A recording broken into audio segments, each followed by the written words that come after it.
একই রাতে ৩ রেকর্ড। বিশ্বকাপ বাছাইয়ে ইউরোপিয়ান অঞ্চলে রোনালদো গোল করে উঠে গেলেন শীর্ষে। এমবাপ্পে পেছনে ফেললেন কিংবদন্তি থিয়েরি অরিকে।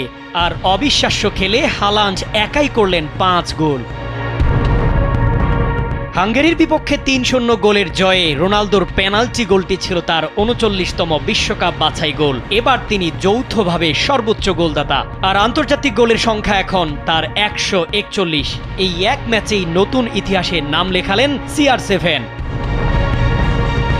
অন্যদিকে ফ্রান্সের হয়ে ৯২তম ম্যাচে ৫২তম গোল করে থিয়েরি অরিকে ছাড়িয়ে গেলেন এমবাপ্পে।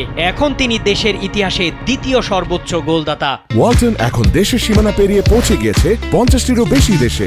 ওয়ালটন, ঘরে ঘরে, বিশ্বজুড়ে। আর নরওয়ের হালান্ড মলদোভার বিপক্ষে ১১-১ গোলের বিশাল জয়ে একাই করলেন ৫ গোল। হ্যাট্রিক তুললেন ম্যাচের বিরতির আগেই। আর এটাই নরওয়ের ইতিহাসে সবচেয়ে বড় জয়।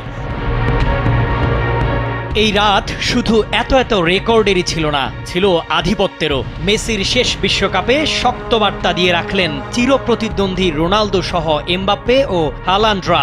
দ্য গ্রেটেস্ট শো অন আর্থে নিঃসন্দেহে সামনে আরও রোমাঞ্চ অপেক্ষা করছে। শামীম খান, কালবেলা।